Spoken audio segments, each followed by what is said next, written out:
Welcome to another episode of the Project Reinvented podcast. I'm your host, Lachlan John McRae, and today we had the privilege to unravel the life and wisdom of a true maverick in men's health. Meet Dr. Orest and the force behind Old Guy Talks to Me, where he is on a mission to help guys create kick-ass lives for themselves and the people that they love. Transitioning from a distinguished career as a periodontal surgeon to his current role as a coach, podcaster, and certified old guy. But don't let the cover fool you. Orest is a no-nonsense advocate for daily movement, lifting weights, hiking, and even Spartan race training. In this conversation, Orest and I delve into the essence of staying vibrant and reinventing yourself for a kick-ass life. We explore the vital importance of purpose, morning routines, and even cultivating meaningful relationships. Our dialogue goes beyond the ordinary, tackling challenges like intimacy, erectile dysfunction, and low testosterone. Orest also shares insights into testosterone optimization, anti-aging therapies, and the true meaning of holidays. So get ready for an authentic exchange as we uncover the layers of Orest's life, his Standard Academy program, and the wealth of knowledge he brings to the table. Stay tuned for a conversation that goes beyond the surface and into the heart of living that kick-ass life. So please welcome Dr. Orest and I want to start off with a quote, and it's a quote that I love, and it's the idea is to die young as late as possible. And it's by a person called Ashley Montague. And I really love it because as we were talking off camera there, I used to think when I got to 45, I was old. But now, as I'm progressing, I feel better now than I did when I was in my 20s. And then I came across your profile, and you're living an amazing life now. And you're helping other men live or kick-ass lives. So for yourself, you already had a very successful career as a doctor. What was it that took you on a journey to kind of reinvent yourself and help other people live this kick-ass life, as you call it? Mhm. Yeah. But first of all, thank you for having me on your show. Uh, that's an interesting question because many people, many people, for some reason, think that 70 or 71, which I am, is old. And given my gene pool, uh, it's very likely that I will live past 100. And so I left my periodontal practice at age 65. There's nothing magical about the number. It just happens to be, I guess, when people kind of retire, at least in the States. Um, but there was nothing. So I was looking at my life and I'm going like, well, I still have like a whole nother life to live. I mean, 30 years, 35 years is a long time. So the idea of uh, retiring never entered my mind. And the idea of, you know, playing golf every day was not particularly appealing because I know some men that do that and they're absolutely miserable. They're absolutely miserable. They actually don't want. I choose not to be around them because they're so miserable. I'm very, I'm very selective about who I pick, who I allow into my inner circle. Uh, so I had a whole nother life, and somebody said, "Well, Oris, you should do that. You should do these things. You should do this thing." I started off with a podcast, and then somebody I knew said, let's create a coaching program that you can talk to." And so it gives me a sense of purpose uh, because my wife and I talked about this, the fact that I'm doing this, and she said, "What else would you do? I mean, if you didn't have this to work on and to develop and grow, uh, there'd be a good chance that I'd be drinking at 10 o'clock in the morning." You Yep, know, yeah, I could and understand that's not that. a healthy habit, and that happens a lot with older people, as they start drinking earlier and earlier in the day.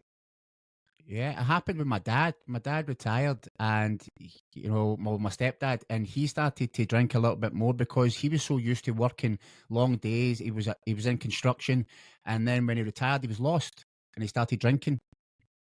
Yeah, So what when it there's a statistic. I don't mean to be, it's actually comes from a study that the Shell Oil Company did, that men who retire early die early. And I could understand that because, like what you spoke about a minute ago, purpose. Because since I was an alcoholic, and for a long time, I didn't have purpose in my life. And I didn't have anything that I was working towards or anything that was driving me. So how important do you think having a purpose is to living a fulfilled life, to living a full life? Absolutely essential. Absolutely essential. It gives you a reason to get up in the morning. Now, I'm not I'm not going to tell you that it's all just just wonderful and I wake up full of purpose. There are days I don't want to get out of bed. There are days that I don't want to do what I need to do. But I do it. There are days I don't want to work out. But I still do. And so, part of success is actually doing stuff you don't want to do. That's a big part of success. A big part of creating the life that you want is there's a foundation work, and it's not particularly glamorous. It's not particularly exciting. Uh, so a lot of it is doing stuff you don't want to do, but it gives you a sense of purpose, and it also has you be disciplined about your life Yeah. and about who On you are as a man. 100%. On those days when you don't feel like doing stuff and you just don't want to get out of bed, what do you do with yourself on those days? Do you just, you've committed and you just get up and do it anyway? Or have you got like some type of routine that you go through in the morning that's just a non negotiable? I have a routine that I go through in the morning, and sometimes I don't want to do the routine. And on rare occasions, on very rare occasions, I don't. Usually, the travel will make it really hard. I mean, if you're catching uh, a 7 o'clock flight in the morning, you're not going to get up at 3 o'clock or 4 o'clock in the morning to start your routine. It's just not going to happen. I try to do it.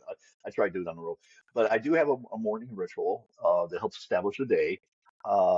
And sometimes it establishes the day really well, and sometimes, well, the day's kind of like not particularly good. And this morning, you know, uh, life gets in the way. Yeah. Life gets in the way of the things that you want to accomplish.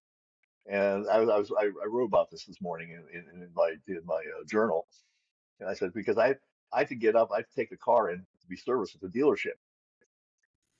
That was right at the time I do my morning ritual. I eventually got back to it, but it's not quite the same fluid flow of my morning ritual that sends me off into the day. But I think if you have a ritual, especially in the morning, I think a morning ritual is really crucial to setting the tone for your day. Yeah. And so I believe that mine starts off with first of all stretching because right now my back and my neck are a mess, and I've been going to therapy for that for several months. So the first thing I do is stretch when I get out of bed. The next thing is I go outside in the cold, take my shirt off, make sure there's no one around because me without a shirt is not a pleasant sight.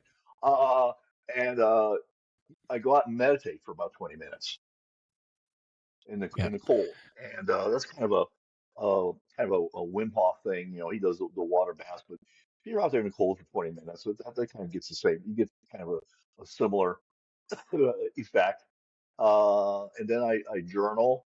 I send notes to my kids and my wife every day. Plus, I have a young girl who I call her my ward. Uh, Her dad is a total uh, drop down, falling down drunk.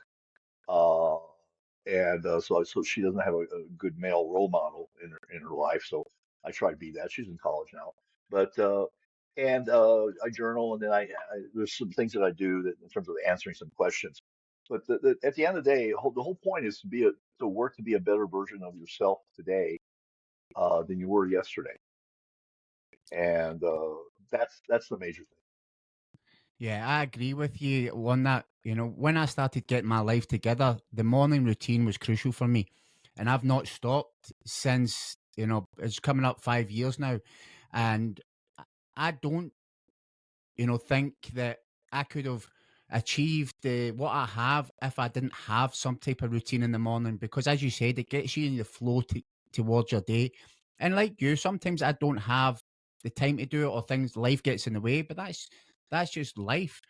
And the morning routine, is that something that you've always done through, even when you were a doctor, or is it something you started when you retired? I started actually when before I retired. Before I retired, actually, I'm not retired.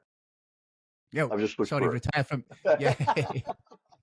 I'm not, You but in no transi stretch of imagination, in no stretch of imagination, am I retired. No, this started. It started as part of a, we're all coaches, and but coaches need coaching too, and Yeah, so I'm part of a group that started me on this path of the morning ritual. I used to just get up and work out, but now I have much more of a significant ritual to set my brain in a proper in a proper in the proper way in the morning. So yeah. See, the meditation, is that something that you started, not that long ago, or has meditation been a part of your life for a number of years? uh, for a number of years, I'm going to say I started meditation probably about 2016, 2015, Right. and I've done different types of meditation. I've switched it up. I find that sometimes different styles get stale. Right now, I'm doing very quiet meditation with my eyes closed. There are times I've done guided meditation, listening to someone. There are times I've done just, listening to the chakras and those type of things. But I just kind of I want to try also to kind of keep it fresh because I think you can get into where you're just kind of like going through the motions. Yeah, I totally get that because I've experienced that because sometimes you're not actually doing it for the benefit. You're doing it because it's something you have to do because you've said you're going to do it. So switching it up, yeah, I totally get that. Now, you talk about living a kick-ass life, and what would you define as a kick-ass life? I think one is uh, having an enjoyment of life. Uh, Two, having purpose. Three is having great relationships with your wife and your kids. And four, having a group of friends that you have picked, and I mean picked, to be in a group. And that's the inner Uh, circle you spoke about, keeping people the right people around you, your circle of influence. yes, yeah. It's I mean, I've told people that, and this sounds kind of horrible, but I try to do it not without being an asshole, but sometimes people don't get it, so you have to turn into an asshole. But I've told people that, I really don't think that we're a mix together. I'm not interested in being your friend. And people are shocked by that. But the flip side is that I don't see the point of me being with that person. And this is especially true if they tend to be uh, negative. And by negative, I don't mean you be happy clappy all the time and everything's wonderful. No, everything's not wonderful all the time. No, actually, most of the time it's not wonderful, and most of the time you're fixing shit.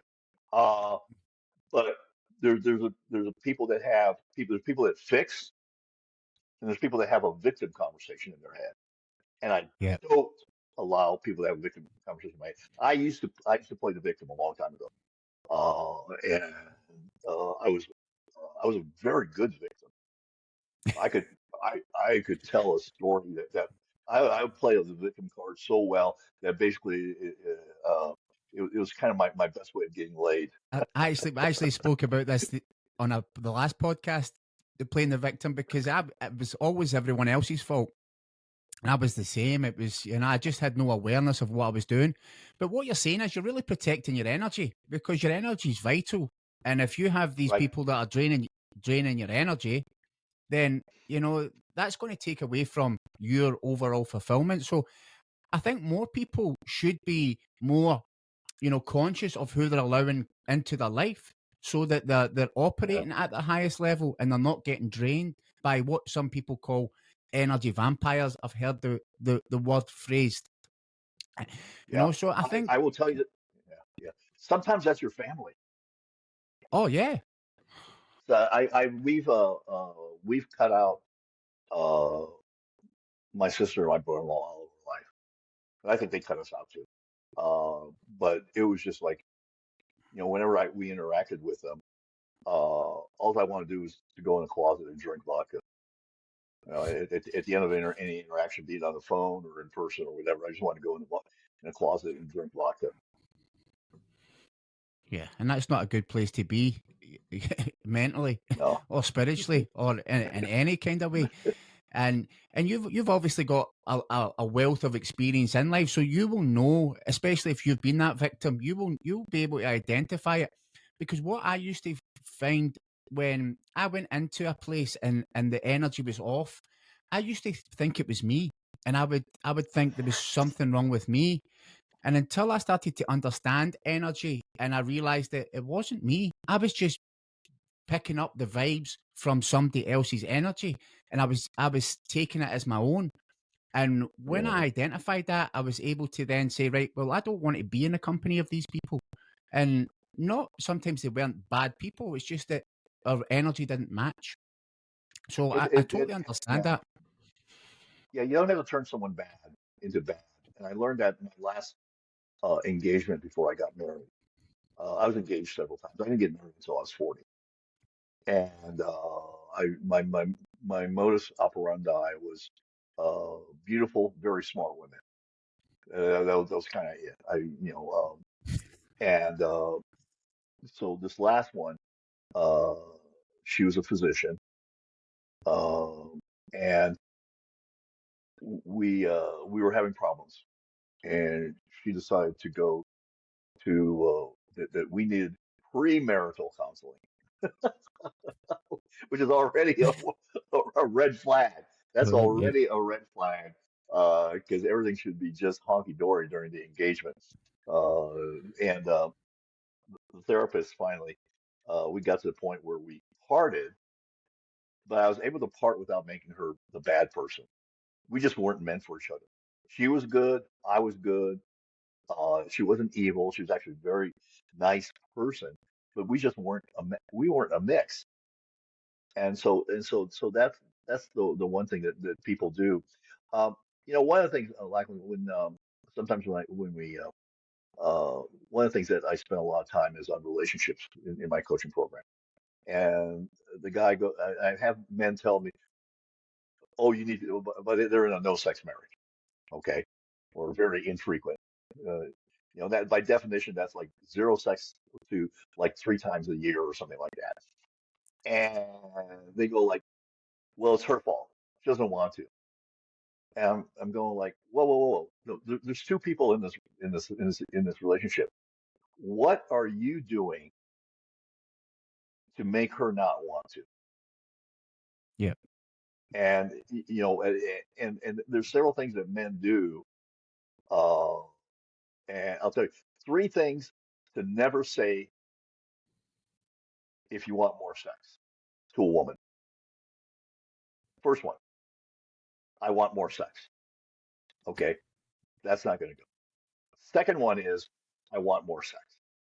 And the third one, I think you get figured out. I want more sex. Yeah. Because essentially what you're saying to the woman is, let me use your vagina for a few minutes, and when I'm done with the hard pumping, you can have it back. It's a little wet, it's a little used, but it's still yours. And that's not particularly appealing scenario for the woman. And you get the whole thing, the guy begs his way or gets the woman drunk or both, uh, and they're having sex and she's just laying there, just wanting this moment to be over. And what you want is an enthusiastic lover. So why do you think that you're seeing, because I'm hearing more of this. I watch a lot of podcasts, and you're hearing a lot about, and I'm on some groups, and you're hearing a lot about this sexless marriage. And why do you think it is? Is it? I know it's down to the man, because women want to be loved, and they want to feel loved, and they want to feel, because sex is very different. Well, not that it's different, but women look for different things. So, what is the issue here when it comes to sex and marriages? Why are men in these marriages or putting herself in that position? I would say that the first thing that happens is it's a blessing and a curse at the same time. It's kids. It's kids and the challenges of raising kids. And the first thing when they're really young and they can walk, they're like 2 or 3 or 4, they come into your bedroom, and this and that, and it was kind of cute and all that stuff. Hopefully they stop that by about 6 or 7. If it goes beyond that, you're weird. You're weird. You got an 8-year-old in your bed. It's fucking weird. And so that happens. And you know, even though I was a very active father in my girl's life, I have 2 daughters. I was very active in terms of taking them places, blah blah blah. But the reality of this, most of the responsibility, even if your even if your wife is working, it ends up falling on her. It's like I mean, Yeah, I think we probably had like a 75-25 split, and so she gets tired. She gets tired, and if she said I'm not in the mood, yeah, she's not in the mood because she's been cleaning up shit, dealing with kids that are, maybe depending on what they're doing, they could be, screaming or whatever, or bad attitudes, slamming doors, homework, all that stuff. And then I think the other thing is that uh, guys start to be boring.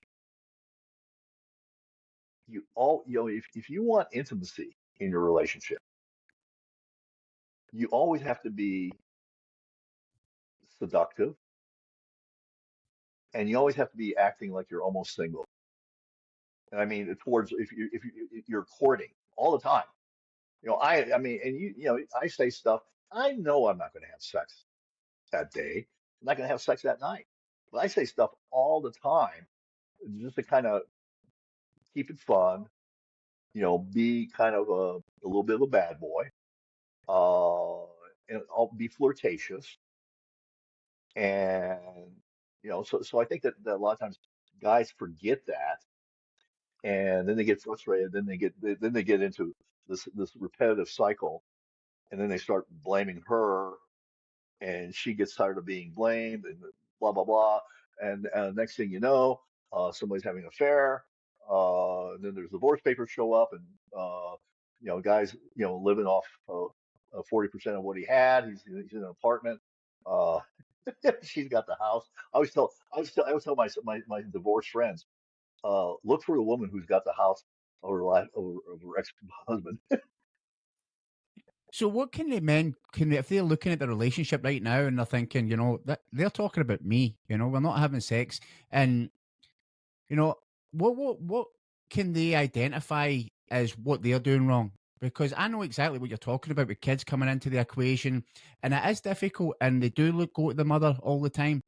But I'm always a big believer in love is a verb. It's what are you Yeah, doing to actively show that you love, not just saying I love you. Like I do what you do. I write little notes, I write text messages, I still do little romantic things for my wife. And but it's even at that, a lot of the times she's still too tired or she's not in the mood.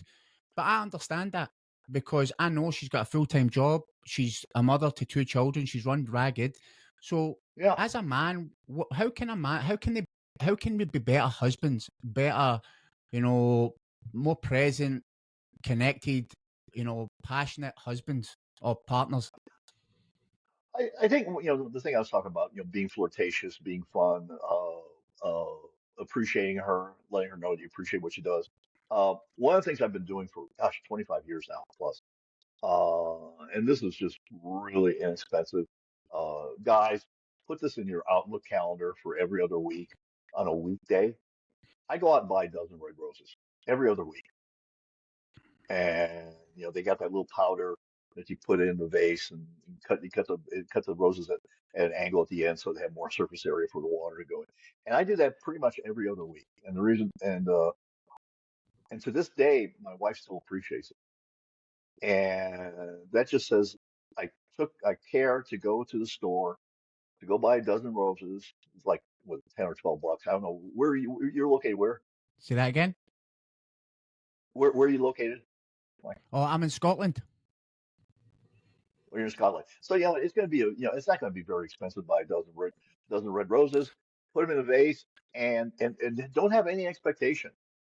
I mean, Yeah. this is not transactional. Like rose, sex, rose, sex, rose, sex. You just you're just building up credits, and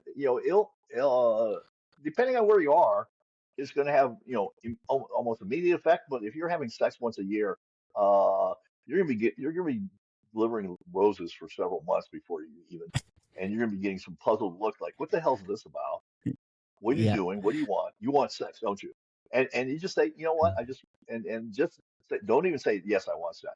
No, just say, you know what? I just wanted to let you know I appreciate you and love you, Yeah. and And that's it. that Just drop yeah. it and be mysterious. Back, as you said, back to acting like you're single.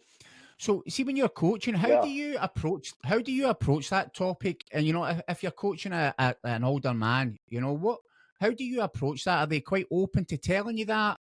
Is it a conversation that comes up quite easily? Well, I have no problem talking about sensitive stuff. I mean, No, I just, yeah. I mean, that's one of my coaching questions is how, in the intake is how often are you having sex? How often do you want to have sex? And how often are you having sex? So that's the intake process. Um, as also just depending on your wife's age, there's certain things, and I've done several interviews on vaginal deterioration and vaginal atrophy and rejuvenation. yeah, Um, women's For some women, as they get older, sex becomes painful, and and the other thing is that so it becomes painful, and there's therapies out there, but do you understand that it actually may be painful for her to have sex, and why would yeah. you have sex if it hurts? And again, this is true as a woman goes through menopause and things like that. So that's one of the things. I also talk about erectile dysfunction, Yeah. which is a big problem for men, and it affects both the man and the woman because she's wondering, why is he not excited? Yeah. Why can't I get him So, excited? how do you deal with that? Where because I've seen that you've interviewed quite a lot of people. Because obviously I've been on your YouTube channel. What somebody's going through that erectile dysfunction. Is there any tips that you can tell them, or any kind of hacks, or stuff? Because I know some of it comes down to testosterone levels. If we could talk about that, if you want to talk about that, Sure, because we can talk about that. Well, the first of all, there's several different therapies out there that are available. The pills work for a while, then they don't. Okay, and then you go to other kinds of therapies. Right now, I don't know about in Scotland, but here in the United States, acoustic wave therapy is a big is a big thing here. And I'll give you a link to a device that's an at home. You can put it in the program notes. Um, yeah, but this thing is actually this particular thing actually puts out the same acoustic signal as the in-office doctor's device. And wow, actually, the doctors are now selling a doctor version of it, which is no different than the commercial version of the acoustic wave. And so what that does is the acoustic wave therapy. What it does is it increases blood flow to the penis. Okay. okay, And one of the things also is that a good portion of the blood flow, people think you just got to do the penis. So a good portion of the blood flow is at the base.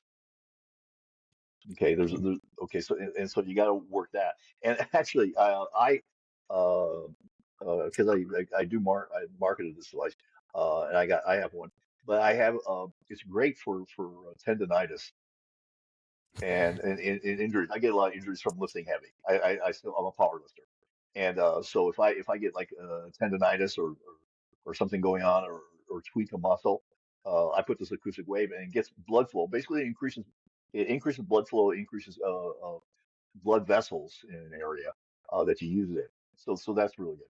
So we touched about testosterone. Uh, Erectile dysfunction is a blood flow issue, and it's not necessarily related to testosterone levels.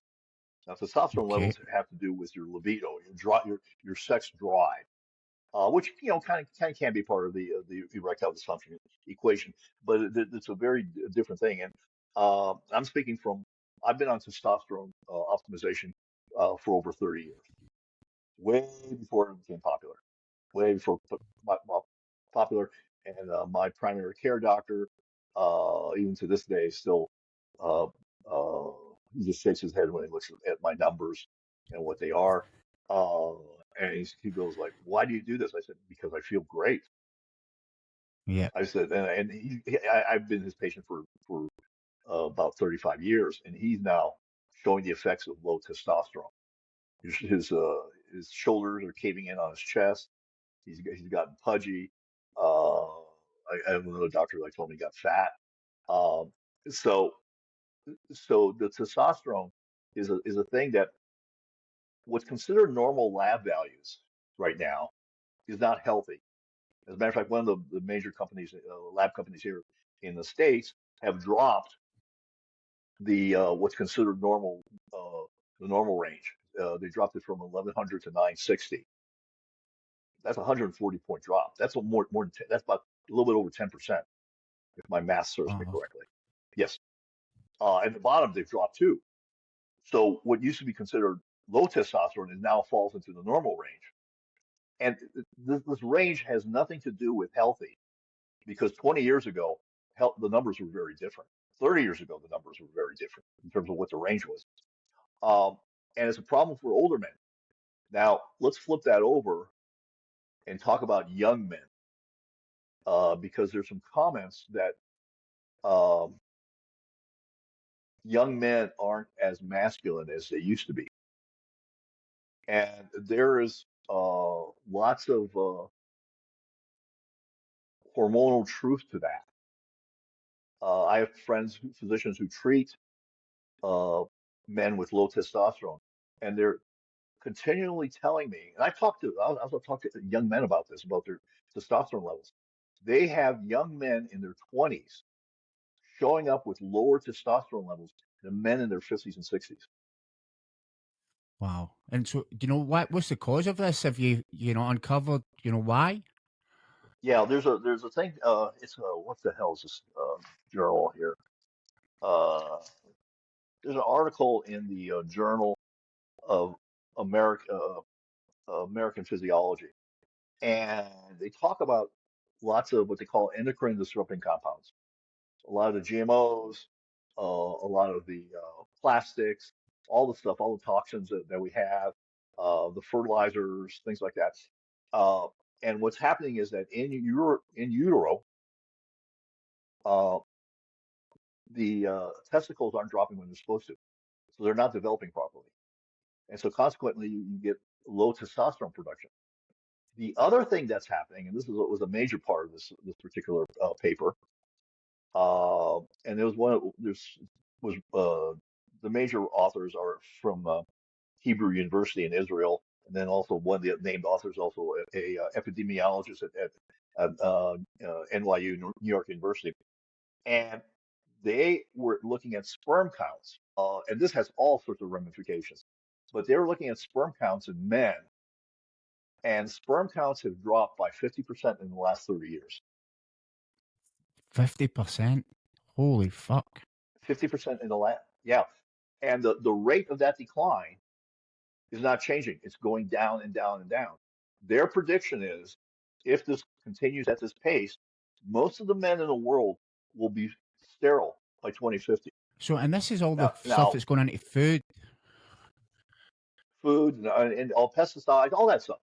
And what's really interesting is that you're seeing some of this, and some of this is societal, but some of this also is that more and more couples are relying on assisted pregnancy with a physician or fertility, things like that. But the gynecologist that I talked to saying that a lot of times they find it's actually the man with the low sperm count that's the issue, not the woman.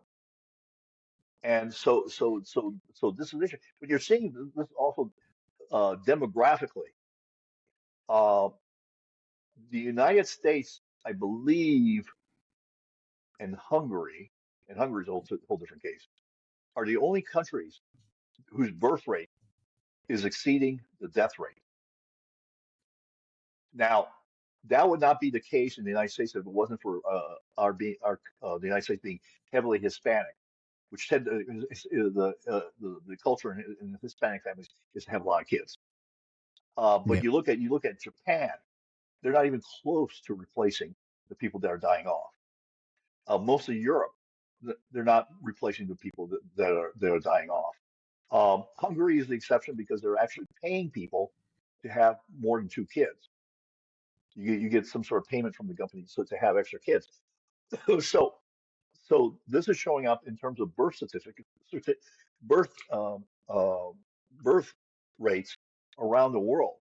And I suspect if you look at Scotland and in England, the same thing. They are not replacing their population. That blows my mind. And I've never heard. I've heard of the population as there is an issue because not that long ago they were saying that there was too many. There was going to be too many people, but now the study's shown is that the Elon Musk spoke about it, about how the population is decreasing at a scary rate, and this is obviously even scarier now that by 2050 that men will be sterile, and that would take away what it is to be a man. And if a man can't reproduce, then that's one of the main reasons he's supposed to be on this planet, on this earth. Yeah. Yeah. And I mean, this is like I said, this is not tinfoil hat shit. Okay. This is No, I believe it. Yeah, this is a physiological reviews of the American Physiological Society. Highly referee. You don't get it. You don't get to write in there unless you've been checked and everybody's looked at all your data. Da, da, da.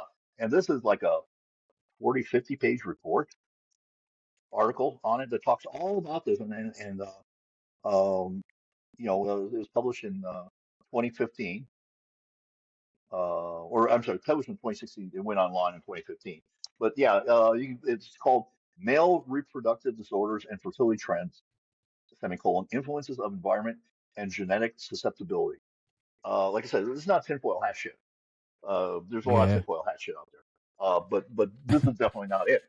And yeah, Elon Musk is looking at demographics, and it's a huge problem in countries where, okay, that not to be so self-centered, but as we're getting older, we're going to need to be taken care of. Who's going to take care of us? No, 100%. Because there's Chris Williams talks about this a lot. He does a lot of podcasts, and he talks about this same type of thing. And that's what he mentions. He says, who's going to take care of the older generation? Because the way that it's going now, that there's not going to be enough people. So, with Yeah. this low testosterone, obviously when you're having, optimized testosterone or you're getting support, that reduces the fertility anyway. So if you were, getting TRT or whatever it may be, you can't have kids on that anyway. Is that right? Well, yeah, you're right. There's strategies of working your way around it to increase with I can't remember right now. I can't remember the meds, but there's strategies to increase your testosterone without affecting your sperm count. But testosterone will kill your sperm count. So Right. some men will bank testosterone, and there's actually several private equity groups are building sperm banks in anticipation of this need. But the what's her name?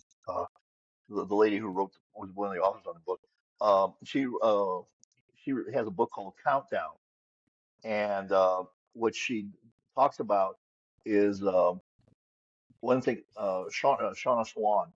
Uh, she talks about that the what was considered an acceptable sperm count for you to donate to the sperm bank has been dropped. It keeps on dropping because they're having a harder and harder time finding suitable sperm donors that fit in the parameters of the number of sperm that they're able to generate. Wow. It's actually, I'm going to look at that. So it's Countdown. What was the lady's name? Countdown. Shanna Swan. Shanna SWAN. Swan. Yeah. I'm going to look more into this. So, obviously you're well versed in this. If somebody does have low testosterone and they're worrying about their sperm count and they want to stay fertile, what would you recommend, just a natural way to increase the testosterone? I don't think there's any way, be real honest, or at least this is my opinion. I'm not a physician, but I've talked to enough. There's not enough. You can increase your sperm count naturally. I'm not your sperm count, but your testosterone naturally, but not in any significant way. Not Right. in a significant way. And all these supplements that they advertise and things like that, yeah, they do increase your testosterone levels, but not in a significant way. Uh, you know, they have to work a little bit in order to be able to advertise and sell them as boosting testosterone. They do, but not in a significant way. And so Yeah. the only way that I know of uh, is to take is testosterone, and how you get it is real important. Uh, where you get it. There's different modalities. Like I said, I've interviewed several different people about this, and I've tried different types of modality. Uh, with right now I do injections twice a week. It's no Okay. big deal. And so what are you, if you don't mind, what is it you're taking? Is it testosterone C, cypionate, ethionate? Yeah, so, yeah, yeah. So since I'm sipping, yeah, Okay, because because I've been looking at it myself. I'm 45 now. Like you, I want to have a quality of life that I don't want to be restricted. But in the UK, they're so against it because I know in America it's quite easy to go and get TRT. You can go and get it quite, freely. Here in Scotland, that's not the case. In England, the UK, it's not the case. I've been to the doctors, I've been to the hospital on 2 occasions, and my levels are low, but they're not low enough to be put on any type of support.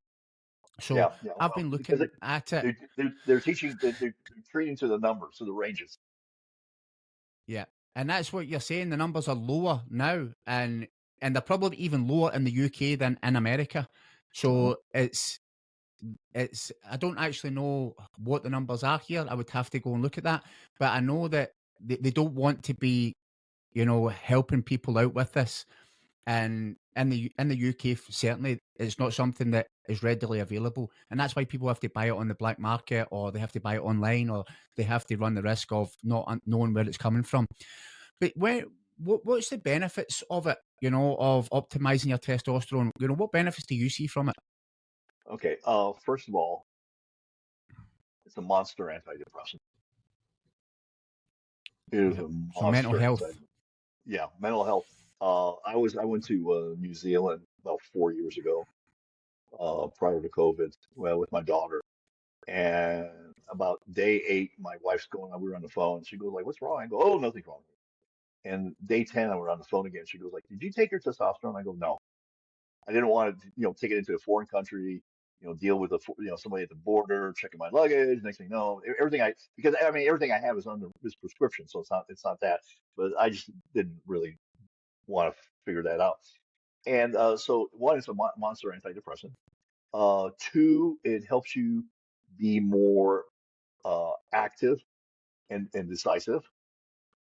Three, you can keep muscle mass on. Four, it helps you lean out a little bit. Now, I have fat genes. I mean, everybody in my family is fat. There's not much I can do about it. My mother was 300 pounds. My sister's obese and morbidly obese and in a wheelchair. Everybody in my family is fat, and so there really is. It's just something in my gene pool. But I know that if I was not on testosterone, I'd probably be 300 pounds too, and Wow. complaining about sore joints all the time. It helps you with your heart, helps with your attitude, bone density, all sorts of benefits from that. Yeah, that's mind blowing. Because I've spoke to my friend about it, and that's the one thing he said was mental health. He said that because he's in the kind of fitness industry, and he says the moment a man goes on that, his quality of life. And he says, I'm not talking about his muscles or his looks. I'm talking about the quality of his life, how he lives his life, how he feels, how he conducts, the energy he has with his family. He said his whole quality of life improves. And it's not, because people have the misconception, he said, that people think people taking steroids, it's all about muscles, building muscles. He said there's so many guys on it for very different reasons. And he says Hmm. one of them is to feel better. It's just to feel better and have a better quality of life, day to day living. Yeah, yeah. No, it's um, I think the antidepressant effects are often underreported, and you do feel better. As I said, you feel more decisive. You have a better outlook on life, and one of the things why a lot of myths exist about testosterone um, is that it's not patentable. You can't get a patent on it, and it's cheap. And Yeah. that's something that drug companies don't like. They like stuff that you can patent, and they'd rather give you a patented antidepressant than have you be on testosterone. And Yeah. So it's just back to money again, you know, isn't it? And that's yeah, a yeah. lot of with these herbal remedies that, like, for example, 2 weeks ago, I had a chest infection coming on, and it felt like it was, I've had COVID a couple of times, and it felt like that. And my friend gave me a herbal remedy. I took it for 2 days and it was gone.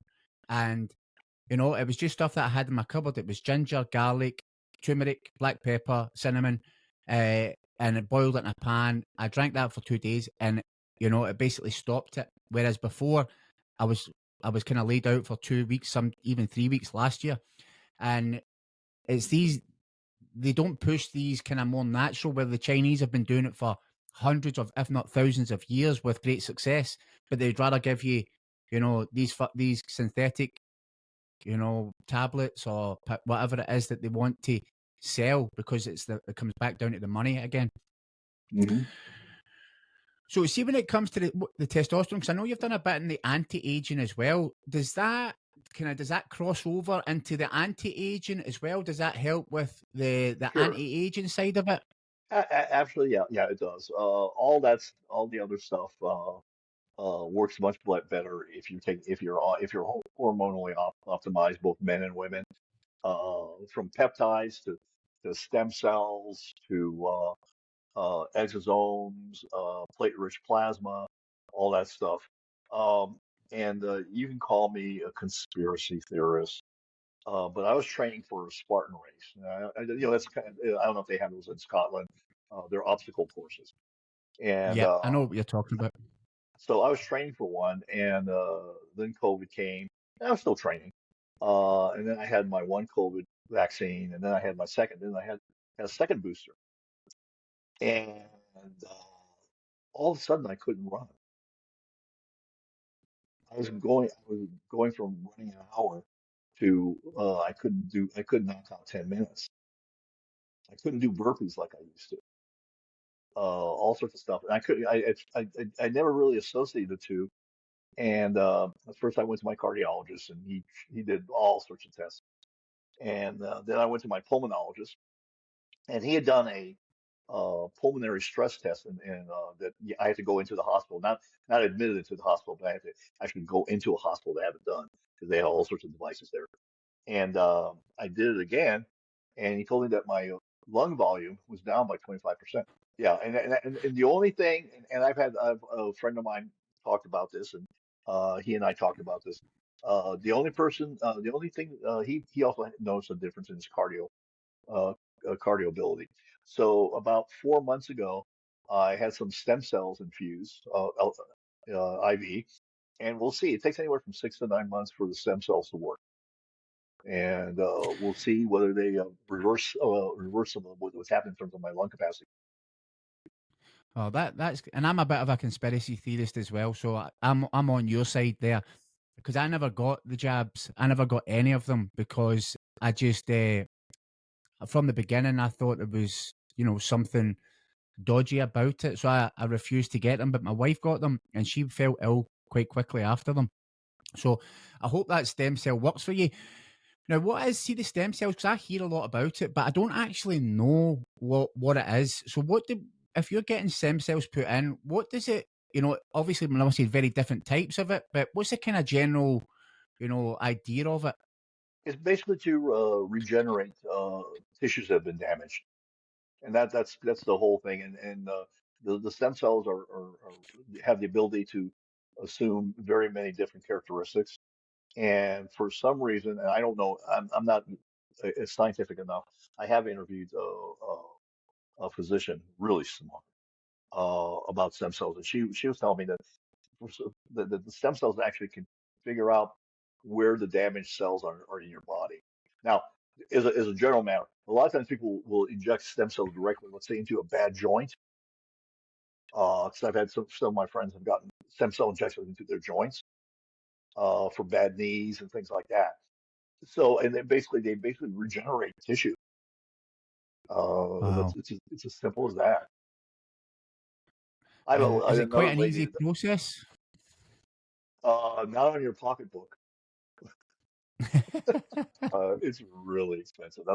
Yeah, there's a yeah, no, it's expensive. It's you have to have a pretty good wallet to be able to afford it. It's thousands of dollars. Uh, Wow. and so it's not readily available.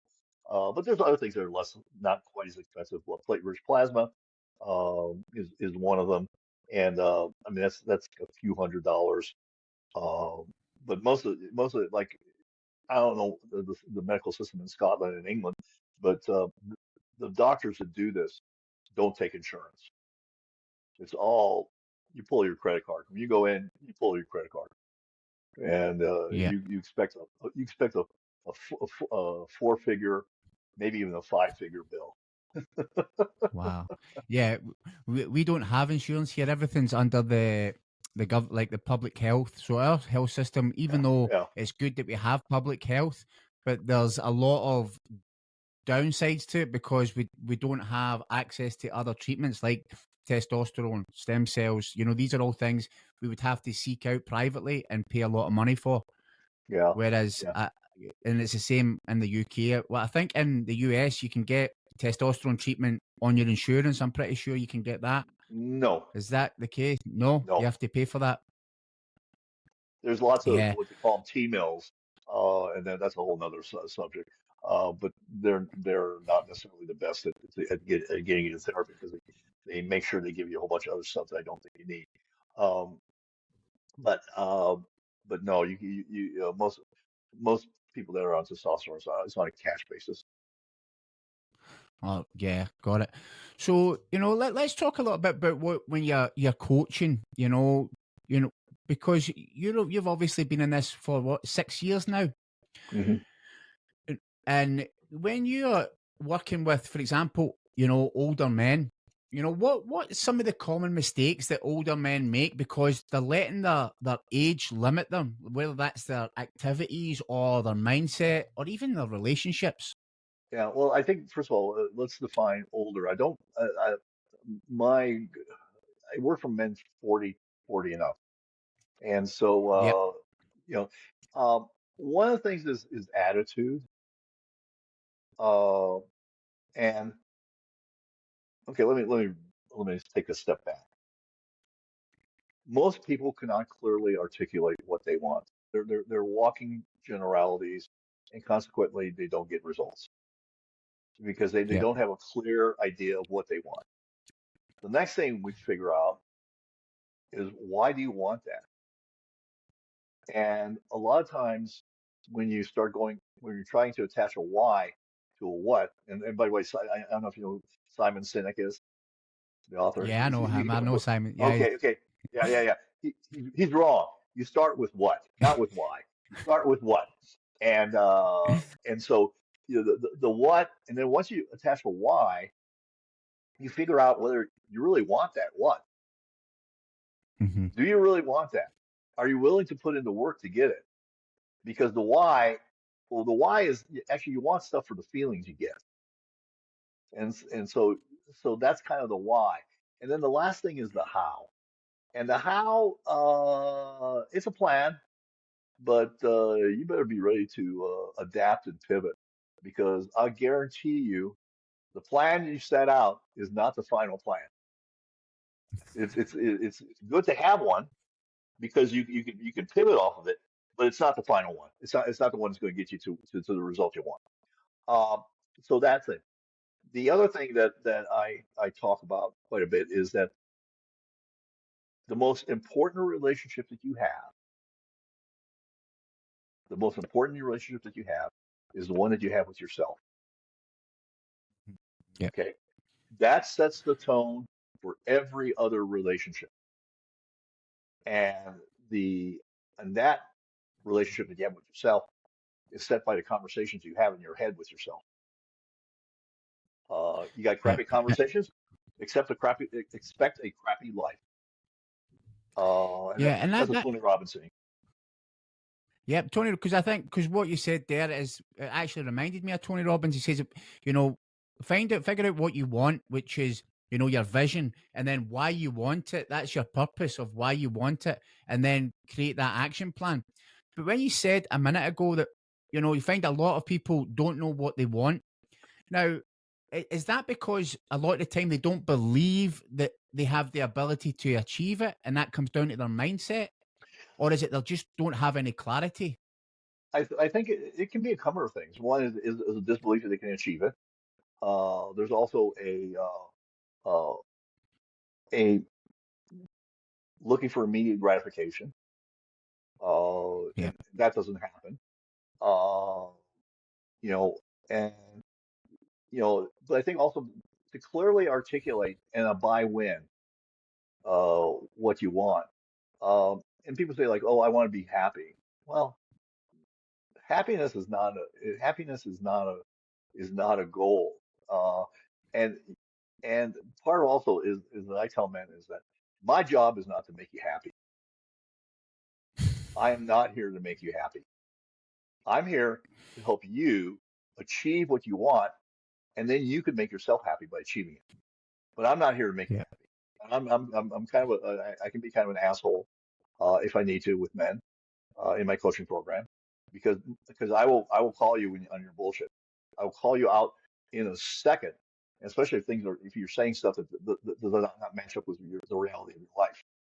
So so people cannot clearly articulate what they want, and so consequently they have this like oh the guy who's making $50,000 a year. I'm not sure what that is in your currency. They're like going like, "Oh, I want to be a billionaire like Elon Musk." Like, you stupid fuck. You, first of all, you're not. You haven't even cracked 100,000 or a million. You're talking about being a billionaire. And you know what? Elon Musk is a unicorn. You are not a unicorn. Yeah. And most of us are not. But there's a lot of things that you can have, along the way. But stop having the stupid uh, uh, voicing that stupid dream, which is not a hard goal. It's wishful thinking, and get after it bit by bit. You lay a foundation. Now some guys, obviously Elon Musk, terribly bright, you know, uh, but he laid a foundation. Uh, Jeff Bezos, laid a foundation. He was working. His desk was a bunch of crates for a while, or folding tables. Uh, we see people at the end, or see people in their highlight reels, but we don't see Yeah. all the work that goes into every day, and it's consistent daily. It's consistent daily action that will get you the results. You just can't go into the gym once and lift and say, okay, I'm done for the rest of my life, or I'm done for this year. You have to be in there several times a week, and then maybe do something else outside the gym the other days. I mean, I exercise 6 days out of the week, 6 or 7. I like to take Sundays off because it's my opportunity to be a slob. I'm pretty We all much need the to have an same with opportunity to that. be a slob every once in a while. That's what Sundays are for. I watch Yeah. TV and smoke cigars on Sunday. So see, when it comes to, working with men, do you find that they find it difficult to accept, ownership of, who they are, what they've created, and just to be honest with, because I find that if you're not willing to be very honest about your current reality where you are, then you'll find it difficult to move forward. Yep. And do you find that men find it difficult to own their current reality and say, right, this is what I really am, and it's all my fault. Everything is mine, rather than You know, trying to blame circumstances or the government. we spend a good portion of it of getting a baseline of where you are, and both the bad and the good, because there's also part of your reality is good too. We tend to focus on the bad, but I also believe that it's important to also focus on the good and to get a baseline. Because without that baseline, you really don't understand whether you're moving towards your goal or away from it. If you don't have a baseline, let's say you want to lose some weight. If you don't have a baseline of where you started, then you get on the scale, in 2 weeks, you have no idea whether you're moving forward, you're getting better or worse from where you want to go. So it's very important to have a very um, clear idea of what your baseline is and where you're starting at. How, the easiest thing is, the one that everybody goes, where how often are you having sex? I'm not talking about masturbating. I'm talking about sex with your partner. Uh, you know, how often is that? Is that twice a week? Is it once a week? Is it once a month? Is it once every quarter? Or, what is it? What is that number? And because some the guys will tend to kind of like they try to pretend, they'll try to lie. Well, it used to be. I go, I don't care what it used to be. What is it today? What is it this week? What is it this month? Don't tell me about what it used to be. And then people try to people and they go, well, not very much. Not very much is not a number. I have no idea what not very much means. Give me a number that's measurable. So it's, and that's, they're not being specific. And is that because they're embarrassed? They're embarrassed to get real with themselves. They're embarrassed to say that to you, or is it they just don't know? Oh no, I mean the sex thing they know. They must be trying to avoid it or trying to pretend it's better than it is or whatever. But I mean, you could sniff that out pretty quickly, uh, because they will have told you one thing in the 10 minutes ago, and then they tell you something else now, and you go like, whoa, these are two completely different. Your statements are incongruent. That's a nice way of saying you're Yeah. full of bullshit. So once you've got them in, and you've got them in the program, and you've understand, where they are, their baseline, what's the most, what do you focus on first? What's your first kind of protocol to get them, and for example, a certain domain, whether it be fitness or, mindset or whatever, what's the kind of first domain you tackle? Well, I think you kind of tackle a few of them at the same time. Fitness, relationships, uh, and I don't spend a lot of time in the business space because most of the people I deal with are successful in business. So some of them want to, some of them have been really successful. Now the question is what's next. So Yeah. that's one thing. Uh, so I think probably, like you said, the first thing is figuring out the what, the why, and the how. Um, Secondly is working on their relationship with themselves, because that's key. Uh, there's lots of exercises that we do um, in my program, answering questions, and some of those questions will make you uncomfortable, and they're designed to make you uncomfortable. Um, because that's where actually the growth is. And uh, I can't remember who it was. I wrote a book. I think it's called Atomic Habits. And one of the things that he talks about in it, I think that's the book. Most people never work close to their potential or to their limits. Yeah. And consequently, they never test themselves. They never press Yeah. those limits. And that's where the growth is when you press. the limits of what of your capacity, and that's how you expand your capacity is by testing the limits of it. So Yeah, it's most people don't do that. yeah, and again, so and why do you think that is? Why do you think? Is it because they've not had somebody to push them, or they don't have the drive, or they just don't know how? I think all of that is true, and the one of the major things is that when you are at your when you're pushing at your limits, it's hard. It is hard, to push at your limits. It's not an easy thing to do, and it may not be sustainable 100% of the time. You maybe go back and forth, but it's hard to it is a challenge mentally. It challenges you mentally uh, to to work at your limits. I know that when I go to the gym, I had a little bit of an injury, so I had to step back on my weights, um, and so I'm about uh, I'm working back to get to where I was, which was kind of at the farther end of what I could lift.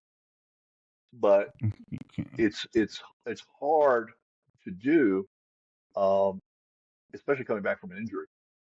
But it's a mental thing. It's as much as mental as anything else. So really the psychology of it is really pushing yourself, and again, uh, surrounding yourself with people that will push you. We Yeah. lived, we just moved.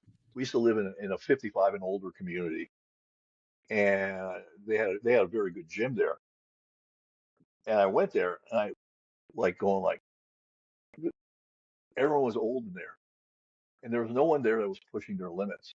And I found that after a while, I wasn't quite pushing my limits the way I did it.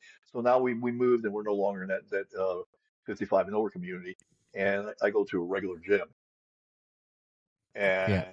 and it's there's a lot of grunting, there's a lot of noises being made. And the other place where if I made a noise, people would be wondering, oh, are you okay? Are you okay?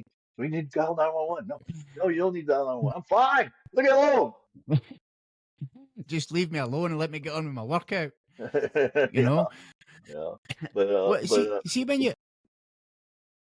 go ahead. see I'm when you're sorry. working with see when you're working with men who are getting to the age where society is telling them, that this is the age that they should retire. Men who are they feel the societal pressures to kind of conform to the traditional expectations of aging, such as slow down or retire, because you haven't done that and you're living your best life right now. So what do you tell other men, who might feel that they have to give into this bullshit? Well, you don't have to. That's the whole point. You don't have to. No one. You don't have to retire. You may make a decision to do that, uh, but you don't have to. And you maybe you just switch gears and do something else, like I did. Because to be Yeah, real honest, I was done with being a periodontist. The last few years, I hated actually going into the office.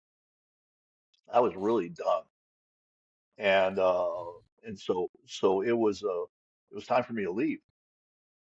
But yeah, even if you switch careers, you need to keep busy. And I don't mean getting a job as a greeter at the Walmart. I don't know if you guys have Walmarts there. Costco. There's more to it, and you have more uh, to give to people. That's the whole thing is, especially the more successful you are, the more likely that you have a lot of value still left.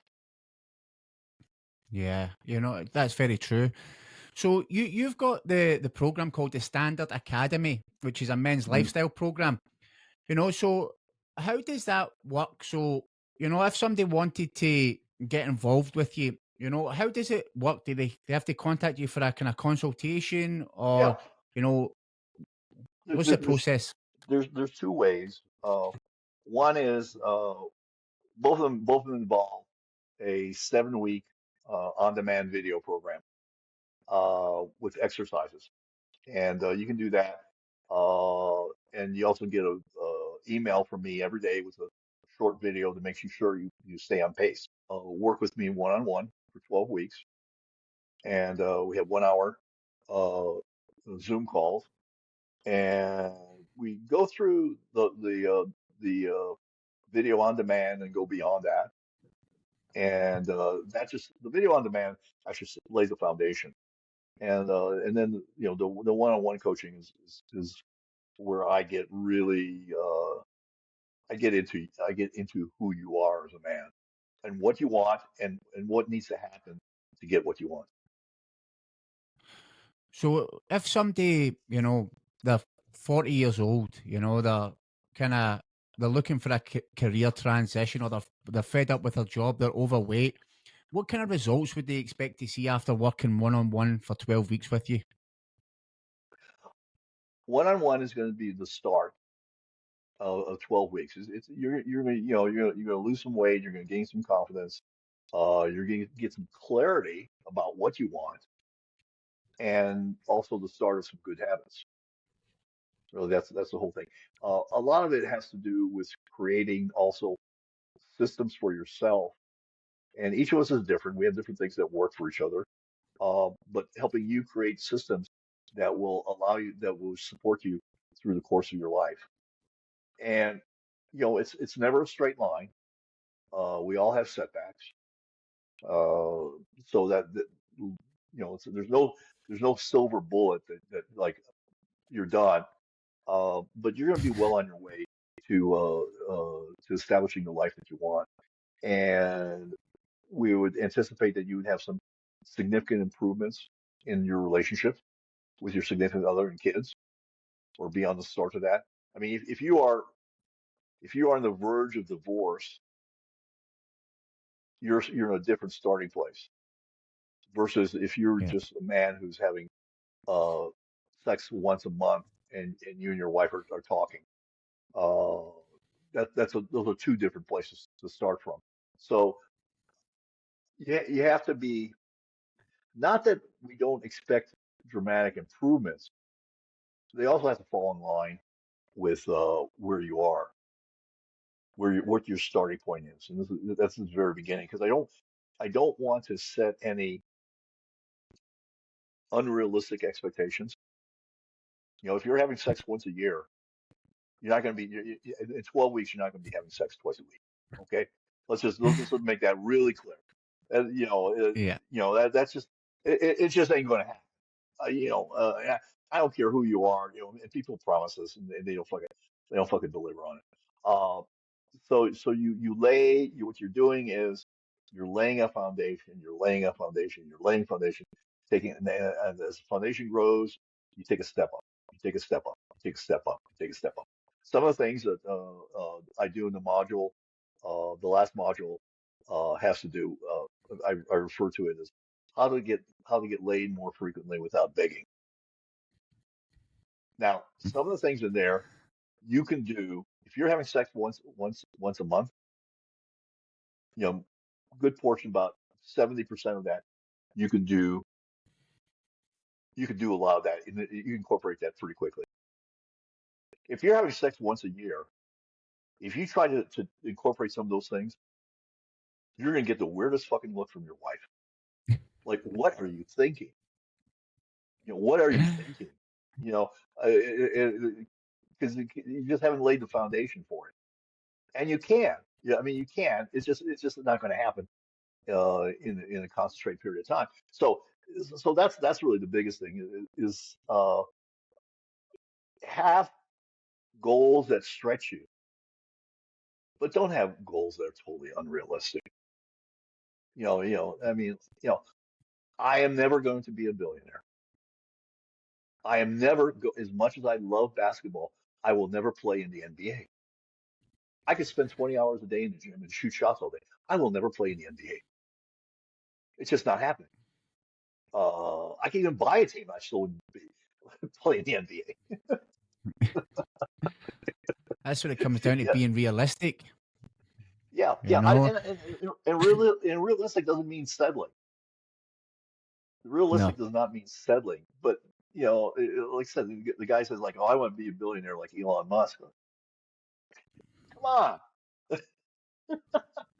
Come come back to me when you've made a million, and then we can talk about it. Yeah, yeah, Yeah. exactly. And guys are like that in a lot of different situations. And the other thing is that a lot of times the guy will blame the woman, and there may be some truth to it. There may not be some truth to it. There's probably a little truth in a lot of in some fiction too. But the only person you can really control is yourself, Yeah. and how you show up in a relationship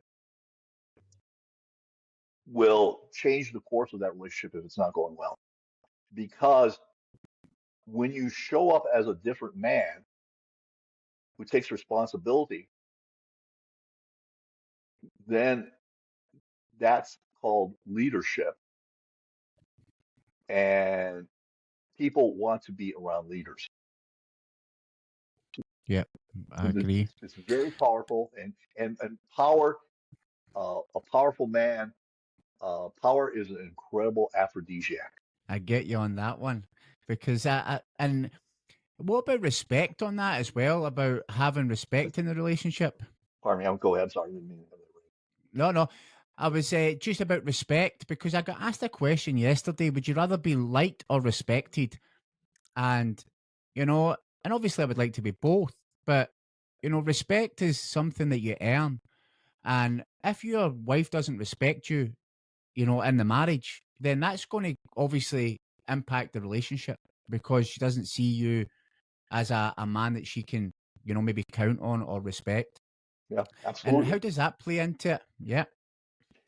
People say like, well, what's the most important thing about being a man or an alpha man? Because I know everybody talks about like masculine toxicity, which I think is bullshit.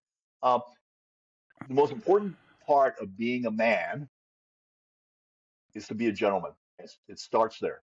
And so what would I'm very in agreement with you here. I don't believe in all this toxic masculinity, you know, but being a gentleman, you know, what does that mean to you to be a gentleman? I think it means one is that you take care of those around you.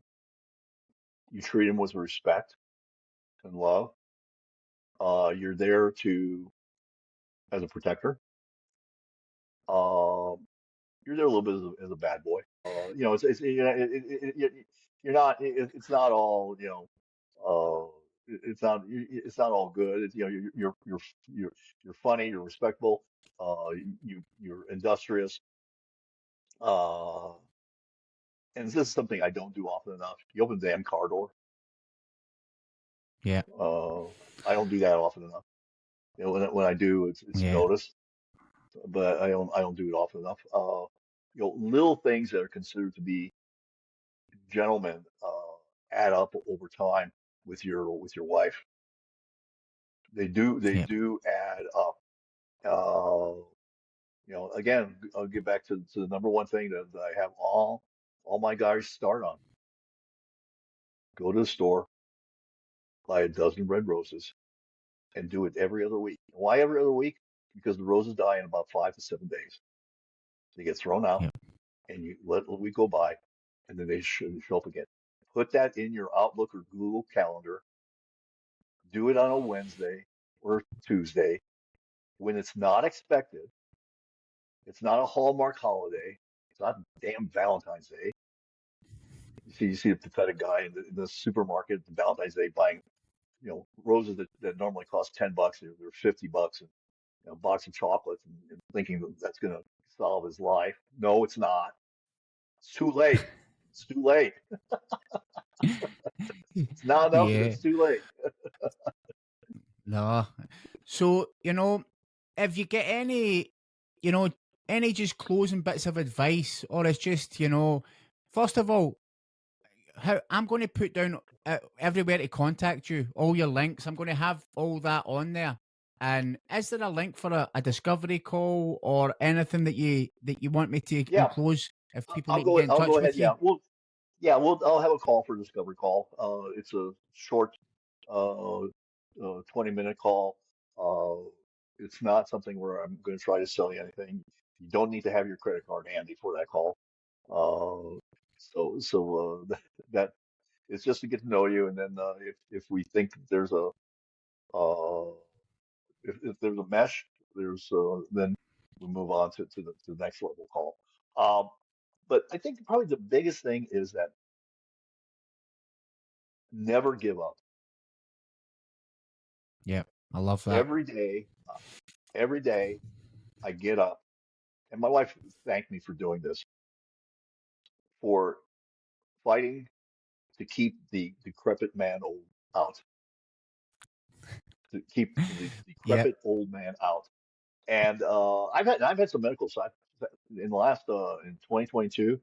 I had an ostomy, which is where uh, they separate your intestine from your anus, and you get to shit it into bags through your stomach.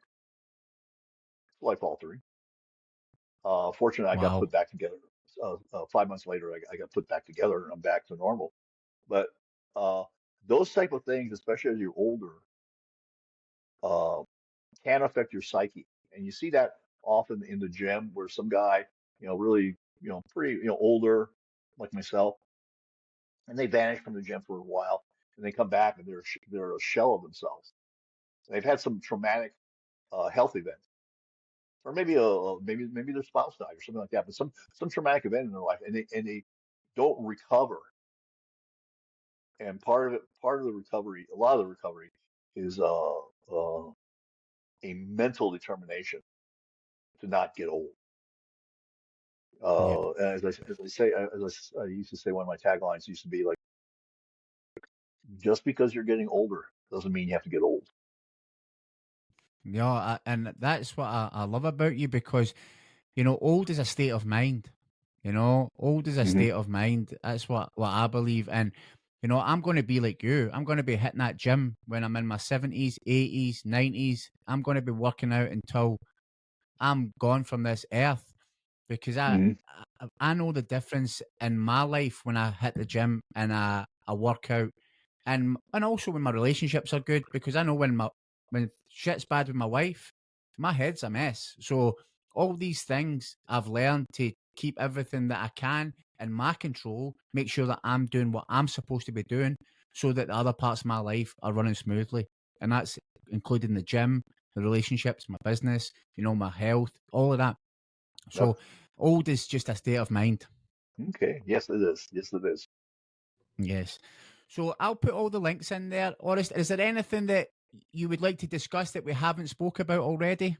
I think we've talked a lot. The other thing, and I'm just gonna, because I know we've gone long here. Take the time to say a prayer every day. Say a prayer. I'm Catholic, uh, and one of the things that when we get around to holidays like Christmas or Thanksgiving in the United States or Fourth of July, there's all this uh, all the stuff that goes on with it. But take a moment to celebrate the true meaning of a holiday, the true meaning of Christmas, if or the true meaning of Yom Kippur, or whatever whatever your religion is. Uh, there are times that we fail to do that, and I'm not, yeah, you have all the other stuff going on. We do too. I mean, we do too. Get the presents for Christmas and this and that, all that. That's great. But also take a moment to celebrate, to understand, and the true meaning. We always try to go to church on Christmas. I mean, we go every Sunday or Saturday evening or Sunday, but bring God into your life. And I totally love that. I love that's a great thing to end on, because it's just that for me, it's gratitude. It's just, being grateful, and, knowing that there's something greater than you is the reason why you are here, and just be thankful for that. Absolutely. So, listen, honestly, I must thank you. I've thoroughly enjoyed my conversation today. You know, you're a true inspiration. And anyone who wants to catch him, you catch him on Old Guy Talks. He's got his own podcast, his YouTube channel. I'll have all the links in the description. And you go on there and, you know, you're going to get a treat because there's various different conversations, different topics. And, you know, it's just a very entertaining channel. And you're such a gentleman. So, you know, I've really enjoyed today. Thanks very much, Orest. I truly appreciate your time. All right. Thank you for having me on. It's been an honor. I just want to close with a big, massive thank you. See, Project Reinvented has never been about me. It's always been about you, the listener who's looking to improve their life. So with that, I just want to express my sincere gratitude to each and every one of you for not only listening, but your continued support. Project Reinvented wouldn't exist without your presence, so thank you. My goal is to make this as personal to you as possible. So your feedback is invaluable to me, always welcomed and always appreciated.